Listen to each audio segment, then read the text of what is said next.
हनुमान जी महाराज को 3 तरह की माला समर्पित होती है।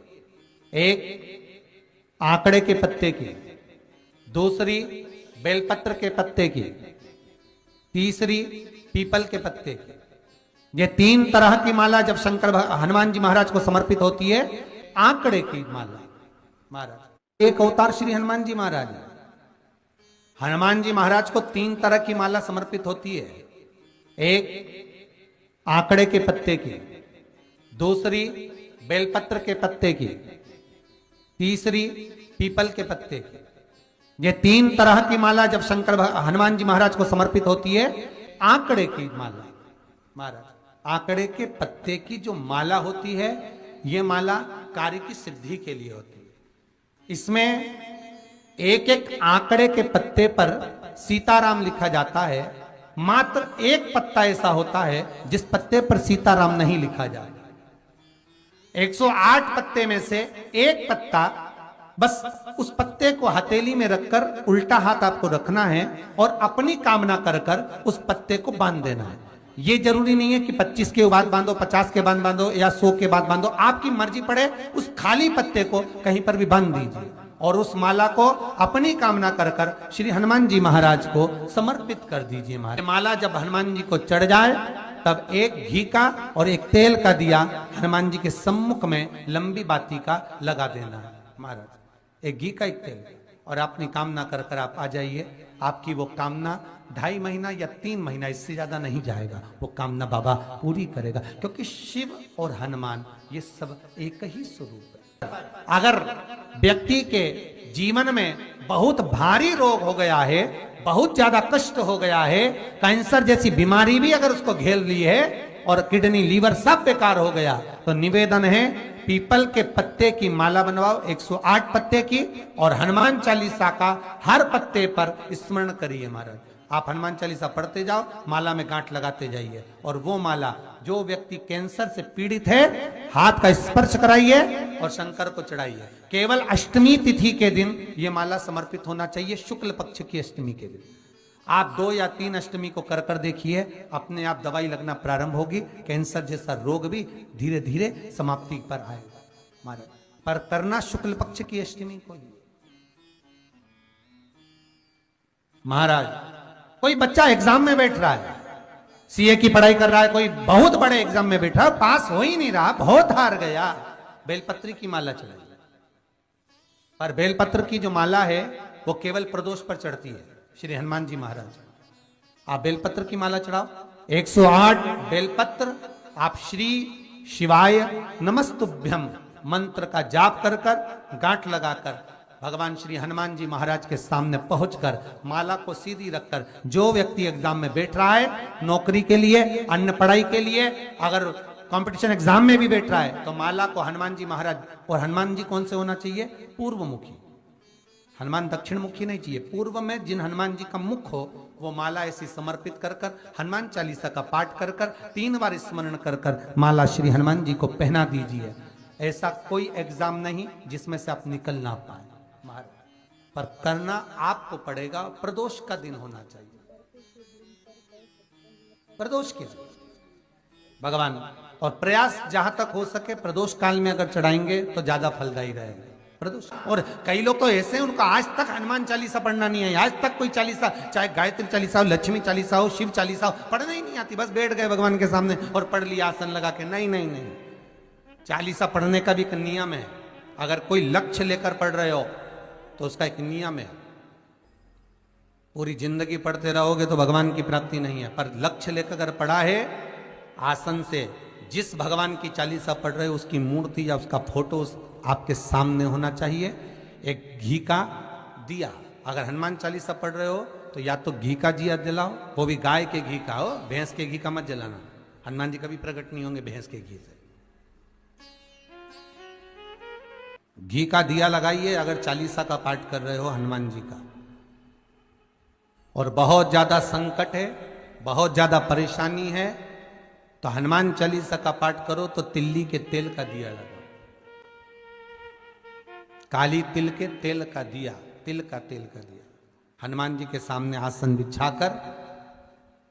बहुत तकलीफ है तो 3 पाठ प्रतिदिन करो और एक आसन से जितने समय 9 बजे अगर आप बैठते हो पाठ करने तो 9 बजे ही बैठना। 11 दिन तक प्रतिदिन 3 पाठ रोज करो। एक पानी का लोटा, कलश, तांबे का जल अर्थात तांबे का लोटा हो, स्टील का लोटा हो, तुम्हारे पास जो कलश हो उसमें जल भरकर एक सिक्का उसमें पटक कर, एक लौंग पटक कर प्लेट से ढक कर रख दो और प्रतिदिन बस टाइम पर बैठकर पाठ करो। 11 दिन पूर्ण होंगे, जिस कामना से आपने पाठ करा है बस वो सिक्का, वो लौंग कलश में से निकाल लो, जल का आचमन करो और जिस काम के लिए करा है वो जल उस प्रयोग में ले लो। उस प्रयोग, किसी से बात करने जाना है तो वो जल पी कर जाइए, कोई से हाथ मिलाना है तो वो सिक्का, वो लौंग अपने हाथ में रखिए, अपने साथ रखिए। कई लोग कहते हैं हम तो बहुत दिनों से हनुमान चालीसा पढ़ रहे हैं, हम बहुत समय से राम रक्षा स्तोत्र का पाठ कर रहे हैं, हम बहुत समय से ये कर, अरे तो उसको नियम से तो करो। हनुमान चालीसा का प्रागट्य केवल एक दिल से की गई स्तुति। हनुमान जी महाराज की स्तुति, राम जी महाराज की स्तुति तुलसीदास जी ने केवल दिल से करी थी, केवल मन से। और ये नहीं कहते कि हनुमान चालीसा पढ़ोगे तभी भगवान, नहीं नहीं, आप दिल से अगर भगवान को पुकार लीजिए, आप दिल से पुकारो उसको, वो आएगा। नियम है महाराज, बहुत ध्यान दीजिएगा। पंचमुखी हनुमान का एक स्मरण, पंचमुखी हनुमान का एक भाव। महाराज जैसे बहुत ज्यादा तकलीफ अगर व्यक्ति को हो गई है, बहुत कष्टमय जीवन चल रहा है, हार गए हर जगह से और तकलीफमय जीवन चल रहा है, तो पंचमुखी हनुमान का एक शिव महापुराण का और स्कंद पुराण का एक बड़ा सुंदर मंत्र है। उस मंत्र को आप सब एक बार हमारे साथ में बोलें। ओम नमो हनुमते रुद्र अवताराय सर्व शत्रु संहारणाय सर्व रोग हराय सर्व वशीकरणाय रामदूताय स्वाहा। बस इस मंत्र को हाथ में काली तिल लेकर, एक जौ लेकर और गूगल लेकर, थोड़ा सा उसमें गाय का घी डालकर, कंडे को या अग्नि को जलाकर इस मंत्र का 11 बार 21 बार जाप कर कर अपनी कामना कर कर छोड़ दीजिए।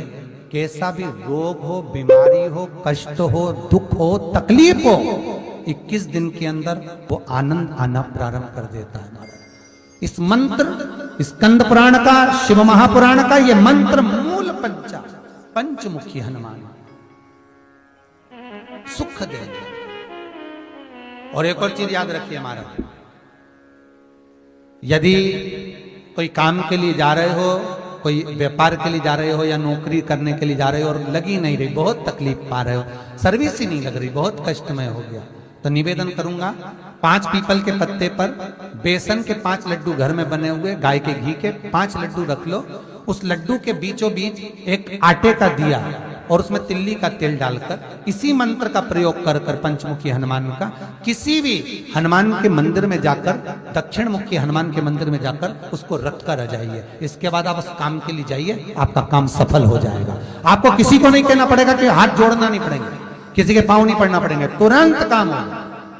बस इस मंत्र का स्मरण कर कर पंचमुखी हनुमान का भूतेश्वर जो मंत्र है वो सुख देने वाला, आनंद देने वाला, सहज नहीं महाराज, सुख की खान है, आनंद की राशियां में। महाराज आप कोई बहुत बड़ा काम करने जा रहे हो, बहुत बड़ा यज्ञ अनुष्ठान, विवाह, शादी आदि आदि फंक्शन करने जा रहे हो, 4 दिन 8 दिन के लिए आप घर से बाहर जा रहे हो और आपको लगता है कि घर में ताला कैसे लगाएं, तो निवेदन है एक तांबे के कलश में जल भर लीजिए और जल भरकर उसमें थोड़ी सी काली तिल डाल दीजिए, भूतेश्वर शिव का नाम लेकर। कौन से शिव का?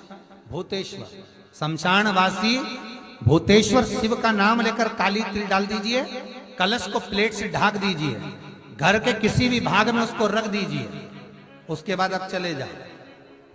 किसी की सामर्थ्यता नहीं है कि उस घर में कोई पांव रखे, किसी की सामर्थ्यता नहीं है। और अगर कोई भूले से पांव भी रख दिया तो 22 दिन या 21 दिन के अंदर उसको, जैसे लोगों को हवा आती है ना, बस उसको चक्कर आना चालू हो, बाल खोल खोल के घुमा मिलेगा। शास्त्र प्रमाण करता है हमारा भूतेश्वर शिव। ये कलश जो होता है ना, जल का जो पात्र होता है, ये साधारण नहीं होता, सहज नहीं होता महाराज। जैसे आज आपने मेरी लाज रखी, रक्षा करी और किसी को आने नहीं दिया, विनती स्वीकार करना। आपका जल पात्र भूतेश्वर के नाम से काली तिल से जहां रखा जाए उस गृह में कोई प्रवेश ना कर पाए। शिव जी ने वचन दे दिया, मेरी चंडियां 64 योगनियां, डाकनी, पिशाचनी, चुड़ैल और भूत इस कलश के विराजमान होते ही सर्वस्व फैल जाते हैं, फिर अंदर कोई नहीं आ सकता, भीतर प्रवेश नहीं हो सकता। जिसकी फैक्ट्री नहीं चलती हो, प्रॉपर्टी की आप खरीदारी बेचादारी करते हो, प्रॉपर्टी से जुड़ा हुआ काम करते हो, या लोहे से जुड़ा हुआ करते हो, या फैक्ट्री आदि का कर्म करते हो, कोई मैन्युफैक्चरिंग करते हो, वो नहीं चल रहा, तो हनुमान जी के उल्टे पांव का सिंदूर लीजिए और हनुमान जी के दूसरे नंबर के भाई गतिमान का नाम लीजिए। किसका नाम लेना है? गतिमान। गतिमान का नाम लेकर फैक्ट्री के बाहर या फैक्ट्री पर एक स्वस्तिक का निर्माण कर दीजिए, हनुमान जी के उल्टे पांव के सिंदूर और गतिमान का नाम लेकर। कभी आपकी फैक्ट्री कोई काम नहीं निकालेगी, उन्नति की ओर ही लेकर जाएगी, कभी घाटे की ओर नहीं जाएगी। गतिमान का नाम, रतिमान, केतुमान, मतिमान, ये जितने भी नाम है हनुमान जी के भाइयों के, ये सब कल्याण करते, एक एक नाम कल्याण करते हमारे, एक एक। यदि बच्चे को सर्दी ज्यादा होती है, निमोनिया ज्यादा होता हो, ठंडा का कोटा ज्यादा रहता हो, तो पीपल के 5 पत्ते महाराज उस पर घृत लगाकर हनुमान जी के तीसरे नंबर के भाई व्रतिमान का नाम लेकर, व्रतिमान का नाम लेकर बच्चे की छाती पर एक वस्त्र से उसको बांध दीजिए, रात्रि भर बंधे रहने दीजिए महाराज। तो बस एक बार बांधना है, उसके बाद सर्दी का कोटा नहीं रहता महाराज, बच्चा स्वस्थ अपने आने में। हनुमान जी महाराज के जितने भी भाई हैं सबका आनंद सुख सिद्धि मालूम है? अरे जल्दी बोलो, नहीं मालूम? लिखना चालू करो वापस। अष्ट सिद्धियां, पहली अणिमा, पहली कौन सी है? अणिमा। दूसरी महिमा, तीसरी गरिमा। अष्ट सिद्धियों में पहली अणिमा, दूसरी महिमा, तीसरी गरिमा। ये हनुमान जी महाराज की जो अष्ट सिद्धियां हैं, इन सिद्धियों के लिए आपको ज्ञात होना चाहिए, हनुमान जी महाराज के जब घर में तुम रोज हनुमान चालीसा का पाठ करती हो, आज एक दिन हो गया, कल दूसरा दिन हो गया, तीसरा दिन हो गया, कैलेंडर में जो पंचांगो कैलेंडर हो, उस कैलेंडर में एक निशान बनाकर रखो कि आपके 108 जब पाठ पूरे हो जाएं, तब 108 बाती आप हनुमान जी महाराज की इन अष्ट सिद्धियों के नाम से लगा दीजिए। जिंदगी में आपका कभी बाल बांका नहीं हो सकता और आपकी उन्नति को कोई रोक नहीं सकता, यह पक्का है। अष्ट सिद्धियां, नवनिधियां, 108 जब हनुमान चालीसा के पाठ हो जाए। और कभी कभी व्यक्ति के जीवन में ऐसा भी होता है कि भाई उसको बहुत तकलीफ आ जाती है कि मेरी दुकान नहीं चल रही, व्यापार नहीं चल रहा, मेरे साथ अच्छा नहीं हो रहा, मेरे को तकलीफ आ गई, शनि बढ़ गया, ये हो गया, ढैया हो गया, 7.5 हो गया, बड़ा तकलीफ, कहीं गिर रहा, कहीं पड़ रहा, तो उस व्यक्ति को 108 पाठ एक साथ कर लेना चाहिए। आज बैठा सुबह से शाम तक में 108 पाठ करके और फिर ये अष्ट सिद्धियों की बाती लगा दे। अष्ट सिद्धि पर अष्ट सिद्धियों की जो बाती लगती है घृत में है, घी घृत, अष्ट सिद्धि। तो ये बाती, तो पहली अणिमा सिद्धि, दूसरी महिमा, तीसरी गरिमा, चौथी लघिमा, चौथी लघिमा, पांचवी प्राप्ति, पांचवी क्या है? प्राप्ति। छठी प्राकंभ, छठी है प्राकंभ, सातवीं है ईर्ष्यत्व, ईर्ष्यत्व, और आठवीं है वशिष्ठ,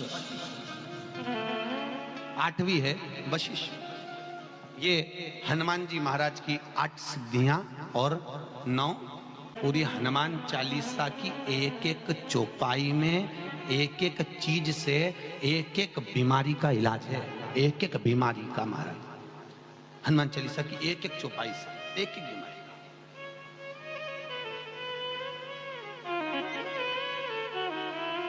का। हमारे जीवन को हम चौपाइयों के क्रम से एक एक शब्द का भान करें कि वो उससे हमें प्राप्ति क्या है। अष्ट सिद्धि नवनिधि किस जगह पर स्कंद जी दे रहे हैं? नवनिधियां जहां पर सेतु बंद हुआ, जहां पर सेतु। तो आप रामेश्वर जाएं, पुराने डाकघर के पास में आज भी 9 शिलाएं नवनिधि के लिए स्कंद देव ने वहां विराजमान करी थी।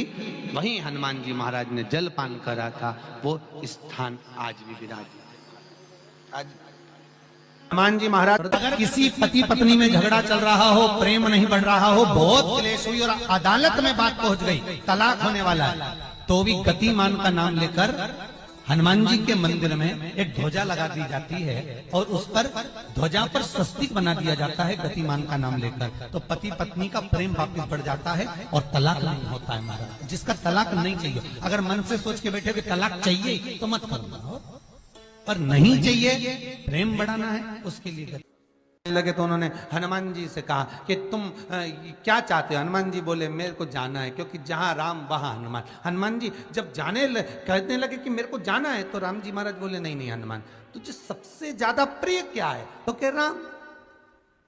तो हनुमान तू कह रहा है सबसे ज्यादा प्रिय है राम प्रिय है, तो एक बार जिस समय देवऋषि नारद का अपमान हुआ, विश्वामित्र बाबा का अपमान हुआ, उस समय पर एक राजा ने जब अपमान करा तो तूने उसको राम नाम लिखकर एक जगह पर बिठा दिया और कहा कि तू राम नाम जपते रहे। उसने राम नाम जपा। तब हनुमान याद कर, मेरे सम्मुख में तू खड़ा था और युद्ध होने वाला था, तो तूने क्या कहा था? प्रभु आप इसको मार नहीं सकते क्योंकि ये आपका नाम ले रहा है। राम से बड़ा होता है राम का नाम, आप इसे मार नहीं सकते। तब आपने ये संवाद कहा था, हनुमान बता तेरी प्रियता क्या है? हनुमान जी कहते हैं प्रभु आपने मुझे जगा दिया, क्योंकि मुझे श्राप ये मिला था कि तू जागेगा किसी के जगाने पर, आपने मुझे जगा दिया, इसलिए है नाथ अब मैं जाना नहीं चाहता, सत्संग करना चाहता।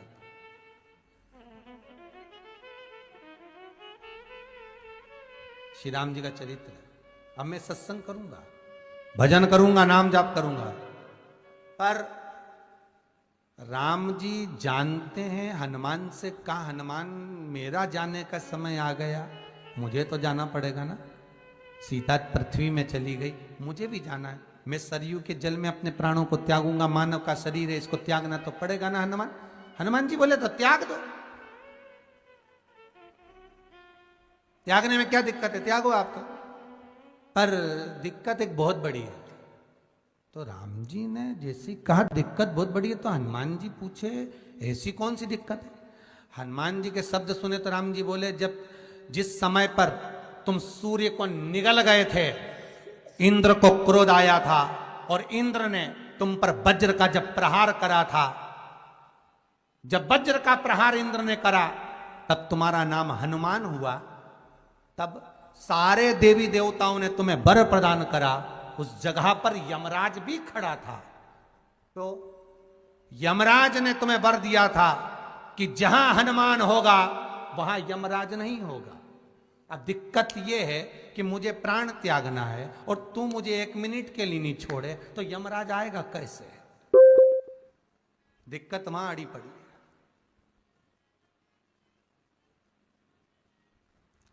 हनुमान जी मुस्कुरा के बोले राम जी महाराज से, प्रभु मैं आपके बिना रह नहीं सकता। तो राम जी बोले मैं भी जानता हूं कि तू मेरे बिना नहीं रह सकता, पर एक काम तो कर सकता है ना। क्या? मैं अगर कोई काम बताऊंगा तो तू करेगा कि नहीं करेगा? हनुमान जी बोले आपका काम और मैं ना करूं, ऐसा कभी हुआ? जरूर करूंगा। ठीक है, बस अब राम जी महाराज ने सोच लिया कि हनुमान को जाने से पहले काम पर लगाना। अब वो कौन सा काम था? बोलो रे भाई। हनुमान जी को कहां काम पर लगाया राम जी ने? किस जगह पर काम पर लगाया? अरे सभी ने रामचरितमानस सुनी है, खूब सुनी, जल्दी बताओ। राम जी महाराज ने प्राण त्यागते समय, सरयू जी में प्राणों को देते समय, राम जी ने हनुमान जी को किस काम में लगाया था? कि राम जी ने अपने हाथ की एक मुद्रिका जिस पे राम लिखा हुआ था, वो मुद्रिका एक अयोध्या की एक सरंग में जमीन में डाल दिया और हनुमान से कहा जा जरा ढूंढ के लेके आ, मैं अभी घूम कर आया। और हनुमान जी तलातल रसातल भूमि के नीचे पताल में चले गए उस मुद्रिका को ढूंढने के लिए जिस पे राम लिखा है। और हनुमान जी पूछते भी जा रहे राम कहाँ है? राम की मुद्रिका पड़ी थी, राम की अंगूठी है। अब राम का ही सत्संग करते करते जा रहे और राम जी चले गए सरयू, क्योंकि हनुमान अगर होगा तो यमराज नहीं आ सकता। हनुमान को यहां से हटाना पड़ेगा तब यमराज लेने के लिए आ सकता, तब यम आए। और क्योंकि यम अपने नियम को धारण करेगा, चाहे कृष्ण हो चाहे राम। वही बात फिर याद कर लीजिए, अच्छा कर्म करिए, कर्म का दंड तो भगवान को भी भोगना पड़ता है। अगर कोई अदालत में केस चल रहा है, बहुत बड़ी समस्या में आप पड़ गए, बहुत बड़ा टेंशन बिल्कुल आकर खड़ा हो गया है, तो चंदन, एक लाल चंदन बाजार में मिलता है,